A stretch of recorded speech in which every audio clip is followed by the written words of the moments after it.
Hello and welcome to today's story time. Today we are reading a story called Detective Ted. Now over the last couple of story times or few story times there's been a bit of a running theme. We've had, in my story I read last week, Chicken Licken. Foxy Loxy was having to go to prison, wasn't he? And then Miss Walsh read a Cops and Robbers story, and that was about policemen. And then today we've got Detective Ted. So he helps the police find some things out. And he's finding about a case called The Missing Cookies. So Detective Ted and the case of the missing cookies. And it says a Teddy-tastic midnight mystery here. There was a mystery at Edward's house. At night time, someone was creeping about. They chewed on cookies and nibbled at books. They left holes in slippers and slippers and Edward's old socks. The culprits came in the dead of night when everybody was tucked up tight. You'll notice there's some rhyming in this story as well. There's nothing for it, Edward said. I'll have to be Detective Ted. I'd better hurry. There's not much time.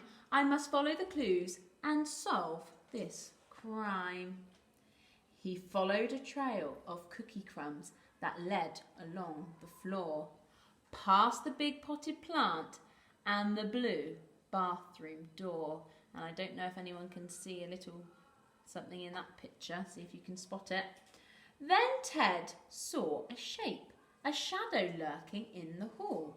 It moved across the carpet, past the clock, along the wall. It wasn't a thief or a burglar at all. It was Sid the hamster creeping down the hall. I wonder where the hamsters come from. I wonder if it's one of their pets. Help me, please, Detective Ted, he said. Burglars have stolen my food and all the straw from my bed. So he's got things that have been taken from him as well. Then at the bottom of the stairs there was a rustling and giggling, followed by pitter-patter noises and long pink tails wiggling. Suddenly the kitchen door closed with a click. Come on, said Detective Ted. We've got to catch them quick. Ted stood on a chair and opened the kitchen door. Come on, Sid, he said, and grabbed him by the paw. There in the kitchen were 3 burglar rats who had snuck in the back door and tied up the cats. The greedy rats gobbled all the ice cream and jelly. Then they rolled about laughing and rubbed their fat bellies. I wonder why they've got fat bellies. What else do you think they've been stealing? We'll take all the swag, they said, away to our nest. Then we'll sneak back in later and steal the rest. Suddenly, in the hallway, there was a very loud bong as the rattly old clock shook and struck 1. Everyone jumped, even the rats. They looked around startled and said, "What was that?" Wonder what it was. What do you think it could be?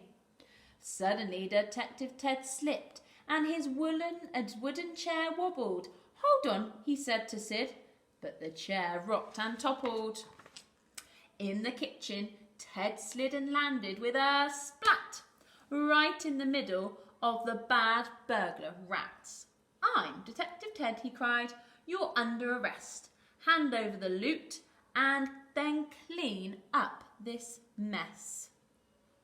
The rats looked at each other. Then they looked back at Ted. They fell about laughing, and then they said, So you think you're a detective? You're not very cool. Don't mess with us, Teddy. You'll just look like a fool.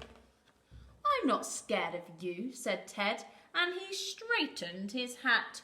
You're stealing things that aren't yours. You're bad burglar rats.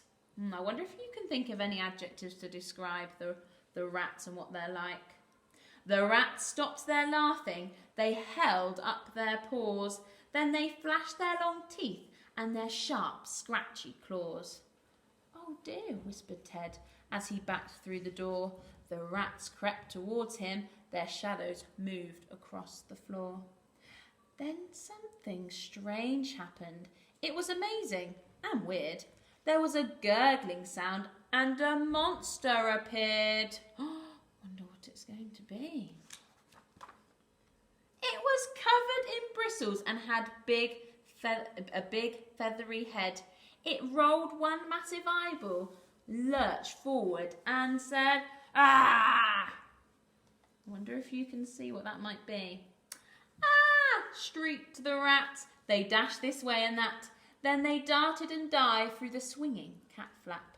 They scrambled and scurried and ran up the path. "Good riddance," cried Ted, "and don't come back." Detective Ted smiled. "Come out, Sid," he said. Sid chuckled and shook the feather duster off his head. And he was in there, the little hamster was in there. "Those rats were just cowards. They've run off, they've fled. We make a great team, you and me," said Sid to Detective Ted. There was a mess to clean up. They had to get on. Soon the morning would come and the night would be gone. So they untied the cat and turned off the lights. Then they all trudged upstairs and said good night. Soon Sid was snoring and so was the cat. Edward took off his cloak and his old-fashioned hat. Just for tonight there would be no more crime. That is, until Detective Ted was needed next time. I wonder what case he might have to solve next time.